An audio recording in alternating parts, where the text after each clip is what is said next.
Movie की start होते ही हम एक औरत को देखते हैं जिसके चारों तरफ बहुत सारे लोग बैठे होते हैं और वो एक मैजिक कर रही होती है। इस मैजिक में ऐसा लग रहा था कि जैसे वो किसी और दुनिया में है और दूसरी दुनिया से कोई इंसान उसे बता रहा था कि उसका कत्ल किसने किया है। इसके बाद हमें दो लॉयर्स दिखाए जाते हैं जो कि अपने अपने कोर्ट में केस लड़ रहे होते हैं। उनमें से एक लॉयर तो ऐसा था जो कि बिल्कुल परफेक्ट था, यानी कि उसने आज तक कोई भी केस नहीं हारा होता। मीनवाइल दूसरी लॉयर को दिखाया जाता है जो कि बहुत कम ही केस जीता होता है। इस टाइम वो अपने फ्रेंड का केस लड़ रहा होता है और इसमें भी उसका जीतना मुश्किल नजर आ रहा था, लेकिन तभी उसकी असिस्टेंट वहाँ पर आकर उसकी हेल्प करती है जिससे वो ये केस जीत जाता है। इसके बाद उसका ये फ्रेंड उसके असिस्टेंट को स्टोन से बना एक स्टैचू गिफ्ट करता है और उससे कहता है कि ये सोचने वाला स्टैचू है और जब कभी आप मुश्किल में हो और आप इसे कुछ कहे तो ये आपके साथ साथ सोचता है और यही नहीं बल्कि आपकी मुश्किल को हल भी करता है। अब उस असिस्टेंट को ये बात अजीब भी लगती है और उसे ये स्टैचू पसंद भी नहीं आता, लेकिन फिर भी वो इसे गिफ्ट समझकर रख लेती है। इसके बाद हमें वो परफेक्ट वाला लॉयर दिखाया जाता है जिसके सामने बैठा हुआ आदमी उसे कंग्रेट्स कहता है क्योंकि उसने ये केस जीत लिया था। तब वो कहता है कि हाँ मैं जीत तो गया हूँ, लेकिन मैं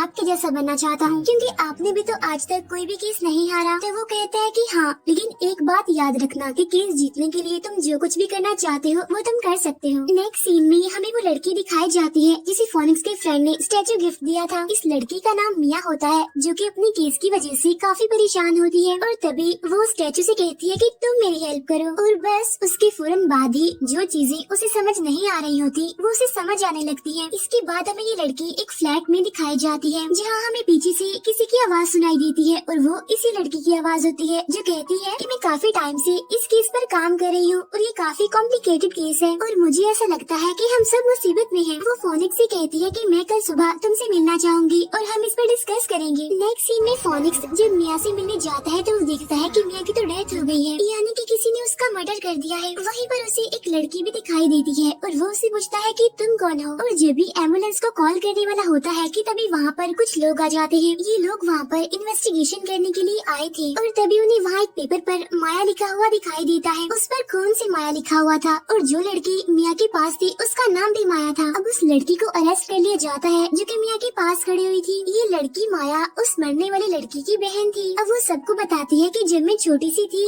तब मेरे फादर की डेथ हो गई थी और जहाँ तक सवाल रहा मेरी मदर का, मैं नहीं जानती कि वो कहाँ है। मेरे पास सिर्फ और सिर्फ मेरी बहन ही तो थी। अब फोनिक्स माया से कहते हैं कि तुम परेशान मत हो, तुम्हारा केस मैं लड़ूंगा। तो फोनिक्स उससे पूछता है कि तुम वहाँ पर क्यों आई थी। तो वो कहती है क्योंकि मेरे पास मेरी सिस्टर की कॉल आई थी और उसने मुझे बताया था कि मुझे एक ऐसा स्टैचू मिला है जो कि सोच सकता है और तुम्हें तो टॉयज पसंद है, इसीलिए उसने मुझे अपने ऑफिस बुलाया। अब फोनिक्स इस केस पर काम करना शुरू कर देता है। तब उसका दोस्त उससे कहता है कि तुम चाहे जो भी कर लो लेकिन तुम ये केस नहीं जीत पाओगे क्योंकि तुम्हारा अपोनेंट माइल है। ये प्रोसिक्यूटर वो है जो कि कोई भी केस नहीं हारता। नेक्स्ट सीन में हमें फोनिक्स दिखाया जाता है जो कि जाकर माइल से मिलता है। असल में फोनिक्स और माइल दोनों बचपन में फ्रेंड्स थे, लेकिन फिर बाद में किसी वजह से उनकी दोस्ती टूट गई। अब माया कोर्ट में आ जाती है और ये दोनों दोस्त एक दूसरे के आमने सामने आ जाती हैं इस केस को लड़ने के लिए। केस स्टार्ट होता है और माइल डिटेक्टिव को बुलाता है। डिटेक्टिव सबको बताता है कि पेज पर खून से माया लिखा हुआ था और वो खून भी किसी और का नहीं बल्कि मिया का था। तो फोनिक्स डिटेक्टिव से कहता है कि तुम्हें यकीन है कि वो खून मिया का ही था और तुम ये बात इतनी यकीन से कैसे कह सकते हो कि खून से माया का नाम मिया नहीं लिखा था। जिस पे डिटेक्टिव कहता है कि हाँ यकीनन उसे नहीं लिखा होगा। ये सुनकर फोनिक्स कहता है कि मिया की डेथ तो मौके पर ही हो गई, उसके पास टाइम नहीं था कुछ लिखने का। तब उसका प्रोसिक्यूटर जो कि बचपन में उसका दोस्त था उसे कहता है कि तुम जिस ऑटोप्सी रिपोर्ट की बात कर रहे हो वो तो आउटडेटेड है और मैं जिसकी बात कर रहा हूँ वो ज्यादा एडवांस्ड है और उसके हिसाब से उसके पास इतना टाइम था कि वो कुछ लिख सकती थी। इसके बाद ये अपना नेक्स्ट विटनेस पेश करते हैं जो कि सामने वाले होटल से एक रिपोर्टर था। वो बताता है कि रात में मैं लेमन टी पी रहा था, लेकिन तभी वहाँ पर एक अजीब सी लड़की आती है, यानी वो यहाँ पर माया की बात कर रहा था। वो बताता है कि माया ने अपनी बहन यानी मिया को मार दिया। तो फोनिक्स उससे पूछता है कि उसने किस चीज से मारा। तो वो कहता है कि उसने एक क्लॉक से मारा था उसे। तो फोनिक्स कहता है कि तुम्हें कैसे पता कि वो एक क्लॉक है, क्योंकि दिखने में तो वो एक स्टैचू है। और ये बात वो जज से भी कहता है कि दिखने में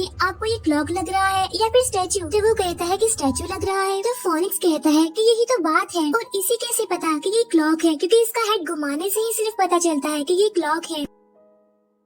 इसके बाद वो जज से कहता है कि आप इस पर इन्वेस्टिगेशन करें। यहाँ पर माया बताती है कि मेरी बहन ने मुझे कॉल करके कहा था कि ये क्लॉक अभी काम नहीं करता। वहाँ जज जब उस क्लॉक को यूज करता है तो वो ठीक से काम नहीं करता। तो फोनिक्स उस विटनेस से कहता है कि तुम तो कह रहे थे कि तुमने इस क्लॉक की आवाज सुनी थी, जबकि ये क्लॉक तो ठीक से काम ही नहीं करती और ये बस एक स्टैचू की तरह है। इसके बाद फोनिक्स उस विटनेस से पूछता है कि तुमने इस क्लॉक को कहाँ देखा था और तुम इसके बारे में इतना कैसे जानते हो, क्योंकि जहाँ तक मैं जानता हूँ ये क्लॉक तो बहुत कम जगहों पर ही सेल होती है। अब विटनेस को कुछ समझ नहीं आ रही होती और वो कह देता है कि मैं तो भूल गया। अब जज फोनिक्स से कहता है कि अब क्योंकि वो भूल गया है तो हम इस पर कुछ नहीं कह सकते, इसीलिए आप इस बारे में अगर कुछ और बताना चाहते हैं तो बताएं। अब फोनिक्स उस विटनेस से पूछता है कि आप वहाँ पर कर क्या रहे थे, तो वो कहता है कि मैं विंडो पर इसीलिए खड़ा हुआ था क्योंकि मुझे लैंप की गिरने की आवाज सुनाई दी गई थी और मैंने देखा कि वहाँ पर लैंप भी गिरा था। तो फोनिक्स उससे कहता है कि जहाँ पर खड़े होकर तुम देख रही थी वहाँ से तो लैंप दिखता ही नहीं और तुम्हें कैसे पता कि वहाँ पर लैंप है और वो गिर गया है। तभी प्रोसिक्यूशन विटनेस को बचा लेता है और उससे कहता है कि तुम्हें याद नहीं कि तुम उस ऑफिस में वायर टाइपिंग के लिए गई थी। तो विटनेस कहता है कि हाँ मुझे याद है, मैं काफी टाइम पहले वहाँ पर वायर टाइपिंग के लिए गया था और तभी मैंने वहाँ पर लैंप देखा था। अब फोनिक्स को कुछ भी समझ नहीं आती कि वो क्या करे, लेकिन तभी उसे उस लड़की की आवाज सुनाई देती है जिसकी डेथ हो गई है और वो उससे कहती है कि तुम केस नहीं हारे, तुम जीत चुके हो, तुम्हें परेशान होने की जरूरत नहीं है, तुम्हारे हाथ में सबूत है। उसके हाथ में एक पेपर था जो कि उसे लैंप की रसीद थी, यानी कि उसकी बाइंग की। तो वो जज को बताता है कि ये लैंप तो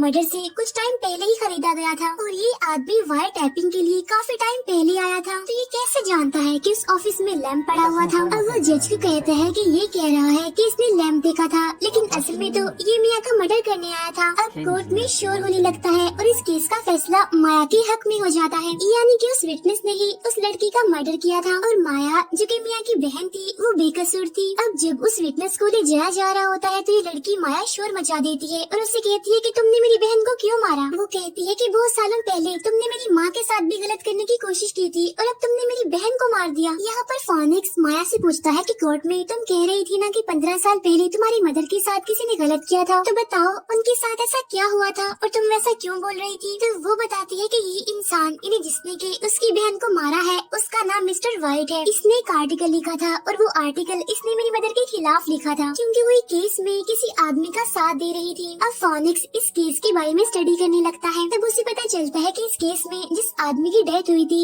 वो उसके फ्रेंड के फादर थे, यानी वही फ्रेंड जो पिछले केस में प्रोसिक्यूशन था, यानी कि उसका अपोनेंट था, यानी कि माइल। अब इस केस को स्टडी करते करते वो सो जाता है, लेकिन तभी वहाँ पर माया आकर उसे एकदम से जगा देती है और बोलती है कि टीवी देखो। टीवी में न्यूज आ रही होती है कि एक आदमी का मर्डर हो गया है और इसमें अरेस्ट किया गया है माइल को। अब फोनिक्स फौरन माइल के पास जाता है क्योंकि वो उसका बचपन का दोस्त था और वो उसकी हेल्प करना चाहता था। ये उससे कहता है कि मैं तुम्हारी हेल्प करूंगा, तो वो कहता है कि मुझे तुम्हारी हेल्प की कोई जरूरत नहीं है, और भी बहुत सारे लॉयर्स हैं और मैं किसी को भी अपने केस के लिए रख सकता हूँ। ये उसे काफी समझाने की कोशिश करता है, लेकिन वो नहीं मानता और वहाँ से चला जाता है। इसके बाद जब ये वहाँ से जा रहा होता है तब इसके पास एक आदमी आता है और उससे कहता है कि मैं चाहता हूँ कि माइल का केस तुम ही लड़ो। तो फोनिक्स कहता है लेकिन माइल तो चाहता है कि मैं उसका केस ना लड़ूं। तो वो आदमी कहता है कि नहीं, तुमसे अच्छा कोई भी उसका केस नहीं लड़ सकता। अब फोनिक्स भी उसका केस लड़ने का फैसला कर लेता है। अब फोनिक्स माया के साथ उस लेक पर जाता है जहाँ पर मर्डर हुआ था। वहाँ पर एक कैमरा होता है जो कि तभी पिक्चर बनाता है जब जोर से गॉड बोला जाता है, क्योंकि मर्डर के दौरान सामने एक कपल था जो कि पिक्चर बनवा रहा था, लेकिन तभी लेक से एक काफी बड़ी क्रिएचर उठी और ये भी न्यूज देखी गई कि वहाँ पर मर्डर हुआ है। इसके बाद फोनिक्स माइल के पास जाता है और उससे कहता है कि मैं तुम्हारी केस पर इन्वेस्टिगेट कर रहा हूँ। तो वो कहता है कि तुम ऐसा क्यों कर रही हो, और तभी हमें माइल के बचपन का सीन दिखाया जाता है जहाँ पर हम देखते हैं कि बच्चों के लंच बॉक्स की मनी जो कि उन्होंने इकट्ठी की थी वो चोरी हो गई थी और क्लास के सभी बच्चों ने फोनिक्स पर इल्जाम लगाया था, लेकिन तभी वहाँ पर माइल खड़ा हुआ था और उसने फोनिक्स को बचाया था। इसके बाद हमें क्लास में वो लड़का भी दिखाया जाता है जिसका स्टार्ट में केस फोनिक्स लड़ रहा था। तो फोनिक्स माइल को बताता है कि उस टाइम क्लास में तुमने मेरी हेल्प की थी और अब मैं तुम्हारी हेल्प करना चाहता हूँ। इन शॉर्ट मैं इस केस को लड़ना चाहता हूँ। फोनिक्स माइल से कहता है कि मुझे सब बताओ कि उस रात क्या हुआ था और मुझ पर यकीन रखो। तब माइल कहता है कि उस रात मुझे एक आदमी ने बुलाया था और उसने कहा था कि वो मुझे मेरे फादर के केस के बारे में सारी इन्फॉर्मेशन देगा। वो और मैं बोट में थी, लेकिन तभी वो आदमी खड़ा हुआ और उसने मुझे गन पॉइंट पर कर लिया। वो मुझे मारना चाहता था, लेकिन तभी मैं झुका और उसके बाद मुझे कुछ नहीं पता कि क्या हुआ और उस आदमी की डेथ हो गई। नेक्स्ट सीन में हम फोनिक्स को माया के साथ देखते हैं, जहाँ पर फोनिक्स माया को बता रहा होता है कि मेरा प्रोसिक्यूटर यानी जो मेरे अपोजिट डिपॉजिट केस लड़ेगा। उसने 40 साल से अब तक कोई भी केस नहीं हारा और 40 सालों में उसने सिर्फ एक ही छुट्टी ली है। अब केस स्टार्ट होता है और पहली विटनेस वो लड़की लाई जाती है जो कि इस बड़े सी क्रिएचर को देखने के लिए उस लेक के पास बैठी हुई थी। वो बताती है कि रात के टाइम मुझे गोली चलने की आवाज सुनाई दी गई थी। वो कहती है कि मैंने देखा एक बोट में एक आदमी है जो कि दूसरे आदमी को शूट कर रहा है। वो बताती है कि मुझे वो आवाज 2 दफा सुनाई दी गई थी। इसके बाद वो माइल के पास खड़े होकर कहती है कि मैंने उस पर्सन को देखा था जिसने गोली चलाई थी, यानी मारने वाले इंसान को। अब फोनिक्स इस बात को पकड़ लेता है और उससे कहता है कि तुम कह रही हो कि तुमने उस आदमी को देखा है, और अगर हम इन पिक्स को देखें तो इसमें उस आदमी का फेस बिल्कुल भी क्लियर नहीं है, तो फिर तुमने ऐसा क्यों कहा कि तुमने उस आदमी को देखा था। यहाँ पर वो लड़की कंफ्यूज थी और वो बोलती है कि मैं बहुत खुश थी कि मैं किसी केस में जाऊंगी फिटनेस बनकर। इसके बाद वो वहाँ से चली जाती है क्योंकि उसे कुछ भी समझ नहीं आ रही होती कि अब वो क्या कहे। उस लड़की के जाने के बाद जज प्रोसिक्यूटर से कहता है कि अब आप क्या कहना चाहते हैं। तो वो कहता है कि बोट में 2 ही लोग थे। अब अगर एक इंसान मर गया तो जाहिर सी बात है कि दूसरे इंसान ने ही उसे मारा होगा। जिस पर फोनिक्स कहता है कि ऐसी बात नहीं है, मुझे एक ऑब्जेक्शन है। वो कहता है कि अगर एक इंसान मरा है तो जरूरी नहीं है कि दूसरे इंसान ने ही उसे मारा हो। ये जो इंसान मरा है वो खुद भी तो अपने आप को मार सकता है। सब लोग वहाँ पर शोर मचाने लगते हैं कि ये क्या कह रहा है। तब जज कहता है कि हम एक न्यू पॉसिबिलिटी को इग्नोर नहीं कर सकते और कहता है कि कल दोबारा कोर्ट का ट्रायल होगा। इसके बाद फोनिक्स और माया केस पर स्टडी करना स्टार्ट कर देते हैं और काफी चीजों को इन्वेस्टिगेट करते हैं। तभी उन्हें एक घर मिलता है और ये घर उस बोट वाले आदमी का था जिसकी बोट पर मर्डर हुआ था। मर्डर होने वाले आदमी का नाम हेमंड था। नेक्स्ट सीन में हमें फोनिक्स का फ्रेंड दिखाया जाता है जो कि अपनी एक क्रिएचर बनाता है और वो उसके अंदर हवा भरता है और वो ये भी बताता है कि जैसा कि बताया गया था कि लेक में क्रिएचर आई है, असल में वो क्रिएचर नहीं थी, वो बल्कि मेरा ये बनाया गया क्रिएचर था। वो कोई रियल क्रिएचर नहीं था बल्कि ये आर्टिफिशियल क्रिएचर था जो बाय मिस्टेक लेक में जाकर गिर गया और सबको लगा कि लेक में कोई क्रिएचर आ गया है। नेक्स्ट डे कोर्ट में उसी बोट के ऑनर को पेश किया जाता है जिसकी बोट पर मर्डर हुआ था। वो आकर बताता है कि रात को मुझे भी शूट की आवाजें आई थी और वो ये भी बताता है कि मैंने इस आदमी को भी देखा था, यानी कि उसने माइल को देखा था जो कि कह रहा था कि मैंने कभी भी नहीं सोचा था कि मैं किसी का मर्डर करूंगा। और तो और जब उस बोट के ऑनर से उसका नाम पूछा जाता है तो वो कहता है कि मुझे कुछ मेमोरी इश्यूज हैं, मुझे अपना नाम याद नहीं रहता। फोनिक्स कहता है कि मुझे दोबारा से बोट के केयरटेकर से कुछ सवाल पूछने हैं, उसे दोबारा पेश किया जाए। लेकिन तभी पता चलता है कि बोट का केयरटेकर तो कहीं चला गया है, जिस पर ये सारे लोग काफी हैरान होते हैं कि आखिर वो इतनी जल्दी कहाँ चला गया है। इसके बाद उस दिन के लिए तो वहाँ कोर्ट की पेशी खत्म हो जाती है। यहाँ पर फोनिक्स के पास वो डिटेक्टिव आकर कहता है कि मैं किसी भी सूरत उस बोट के केयरटेकर को ढूंढ कर ही रहूंगा। यहाँ पर फोनिक्स भी उसके घर जाता है जो कि लेक के पास ही था, लेकिन तभी उन्हें वहाँ पर मर्डर का एक पूरा प्लान मिलता है, यानी एक पेज मिलता है जिसपे मर्डर करने का पूरा मेथड लिखा हुआ था, यानी कि मर्डर कैसे किया जाएगा। इसके बाद फोनिक्स माइल के पास जाता है और उसे सारी बातें बताता है, जहाँ पर माइल उसे काफी टाइम पहले की बातें बताता है, यानी जब उसके फादर का मर्डर हुआ था। उसके फादर भी एक लॉयर ही थे। वो बताता है कि जब मेरे फादर केस लड़ रहे थे तब उनकी प्रोसिक्यूशन में यही वाला लॉयर था, यानी कि जो अभी फोनिक्स के सामने है, यानी जिसने 40 सालों में कोई भी केस नहीं हारा। हुआ ये था कि जब ये आदमी, यानी जिसने कभी भी कोई केस नहीं हारा, जब इसे पता चलता है कि माइल के फादर केस जीत रहे हैं और उनके हाथ एविडेंस भी लग गए हैं, और ये वहाँ पर मौजूद था जहाँ पर के माइल की फादर की डेथ हुई थी। और ये कहा जाता है कि माइल के फादर की डेथ माइल के हाथों ही हो गई। माइल के फादर से आकर एक आदमी लड़ने लगता है और यहाँ पर जब ये बच्चा देख रहा होता है कि उसके फादर से कोई लड़ रहा है तो वो बचाने की कोशिश करता है, लेकिन इसी सब के बीच उसके हाथ से गोली चल जाती है। और जब ये दोनों बातें कर ही रही होती है तभी वो लड़की इन्हीं माया इनके पास आती है और इन्हें आकर बताती है कि वाइट का मर्डर हो गया है, यानी उसे किसी ने मार दिया है। अब केस में टोटल 3 दिन थे, इन्हें जिनमें एग्जामिनेशन की जाएगी। अब तीसरे दिन से पहले फोनिक्स इस केस के बारे में और ज्यादा स्टडी करता है और उसे यामिनी योगी के बारे में पता चलता है और उसकी वाइफ का नेम भी पता चलता है और उससे पता चल जाता है कि योगी वही इंसान है जो कि उस केस में बच गया था। यहाँ पर हम माइल के फादर के केस की बात कर रहे हैं और ये इंसान वही आदमी है जो कि बोर्ड का केयरटेकर है। तीसरे दिन केस स्टार्ट होता है और वही डिटेक्टिव उस बोर्ड के केयरटेकर को कहीं न कहीं से ढूंढ कर ले ही आता है। ये केयरटेकर बताता है कि मैं भागना तो नहीं चाहता था, लेकिन मुझे जाना पड़ा क्योंकि मुझे अपने पेरेंट्स के लिए खाना ढूंढना था।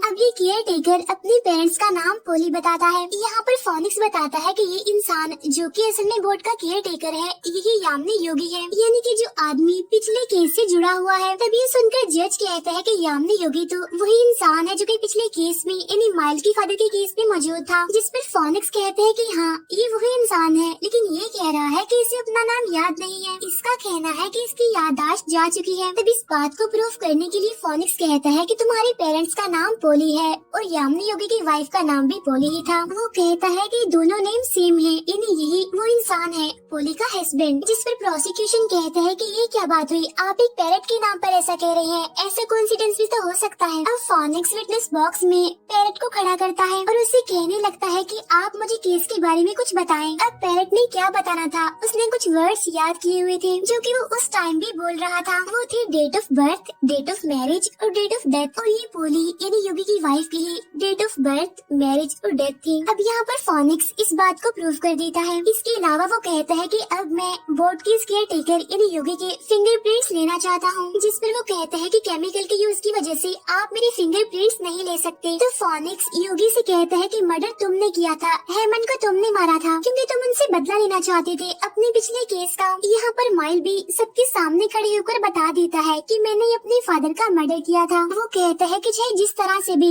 बेशक कोइंसिडेंस था, हुआ तो मुझसे ही था। अब फोनिक्स माइल को बचाना चाहता था, इसीलिए वो कोर्ट से एक और दिन लेता है। अब जज कहता है कि क्योंकि यहाँ पर एक और केस खुल चुका है जिसके बारे में हम एग्जामिन करना चाहते हैं, तो इसीलिए इन्हें एक और दिन दे दिया जाता है। नेक्स्ट डे माइल जज को बता रहा होता है कि उस दिन ऐसा हुआ था कि मेरे फादर एविडेंस को देख रहे थे, लेकिन तभी एक आदमी आकर उनसे लड़ने लगा क्योंकि उसे पता चल गया था कि कोर्ट की एविडेंस पता चल गए हैं। वो बताता है कि वो आदमी जो लड़ रहा था वो यामिनी योगी ही था। माइल कहता है कि जब मैंने देखा कि मेरे फादर के साथ कोई लड़ रहा है तो मैंने अपने फादर को बचाने के लिए गन फेंकी, लेकिन तभी गन से गोली चली और वहीं मेरे फादर की डेथ हो गई। अब यहाँ पर सबको लग रहा था कि माइल की वजह से उसके फादर की डेथ हुई थी, लेकिन तभी फोनिक्स कहता है कि मुझे ऑब्जेक्शन है, और वो ये कि जिस गन से फायर हुआ था उसमें एक नहीं 2 बुलेट्स थी और वहाँ पर उस टाइम 2 बुलेट्स का ही यूज हुआ था। लेकिन अगर देखा जाए तो एक ही बुलेट थी जो माइल के फादर को लगी थी, तो फिर दूसरी बुलेट कहाँ गई। अब जज उससे पूछता है कि तुम्हारे हिसाब से वो कौन हो सकता है जिसे माइल के फादर की डेथ से फर्क पड़ सकता है। अब यहाँ पर फोनिक्स अपने दिमाग का यूज करता है और कहता है कि माइल के फादर एक लॉयर थे और उनके ऑपोजिट जो प्रोसिक्यूटर था वो उस टाइम उनके खिलाफ था क्योंकि वो उस केस को हार रहा था और उसे इस बात से फर्क पड़ता था। उसकी एक रेपुटेशन थी जो खराब हो जाती और वो ही माइल के फादर को मार सकता था। और वो कहता है कि क्रिमिनल के अंदर ही इस टाइम वो बुलेट है। इसके बाद वो उस बुलेट को डिटेक्ट करने के लिए अपने फ्रेंड से कहता है कि वो अपना मेटल डिटेक्टर दे। अब इस मेटल डिटेक्टर का यूज करते हुए वो जज से कहता है कि मैं इस प्रोसिक्यूटर की बॉडी से चेक करना चाहता हूँ कि इसमें वो बुलेट है या फिर नहीं, क्या इसको गोली लगी थी या नहीं। इसके बाद उसे चेक किया जाता है और वो मेटल डिटेक्टर उसके शोल्डर के पास बोलता है, जिससे सबको पता चलता है कि जब माइल से शूट हुआ था तो वो सीधा जाकर प्रोसिक्यूटर को लगा था। अब क्योंकि प्रोसिक्यूटर केस को हारना नहीं चाहता था और उसके लिए जरूरी था कि माइल के फादर की डेथ हो, इसीलिए उसने वो दूसरी बुलेट जो बची थी उससे जाकर माइल के फादर को शूट करके मार दिया। अब जब सब कुछ रिवील हो जाता है तो वहाँ पर बोर्ड का केयर टेकर भी रिवील कर देता है कि मैंने ही हेमंत को मारा था। वो इसलिए क्योंकि माइल के फादर वाले केस में हेमंत ने ही उसे मजबूर किया था कि वो अपनी गलती को एक्सेप्ट कर ले, कि उसने मर्डर किया था जबकि उसने मर्डर नहीं किया था, जिसकी वजह से सब लोगों ने उसकी इंसल्ट करना स्टार्ट कर दी और उसके घर के बाहर किलर के पोस्टर्स लगाना शुरू कर दिए। और इसी वजह से मेरी वाइफ ने भी सुसाइड कर ली, जिसकी वजह से मेरी जिंदगी खराब हो गई और मैंने हेमंत से बदला लेने का डिसाइड कर लिया। इसके बाद इस केस से माइल को रिहा कर दिया जाता है और इस तरह से फोनिक्स अपने फ्रेंड यानी माइल की जान बचा लेता है। यहाँ पर उनका फ्रेंड भी ये रिवील करता है कि क्लास में जब पैसे चोरी हुए थे तो वो फोनिक्स ने नहीं बल्कि मैंने चुराई थी। यहाँ फोनिक्स और माइल भी केस में आगे काम करना स्टार्ट कर देते हैं, मगर इस बार दोनों एक दूसरे के ओपोनेंट बनकर नहीं बल्कि दोस्त बनकर। और इसी के साथ ये मूवी यहीं पर एंड हो जाती है। Thank you for watching.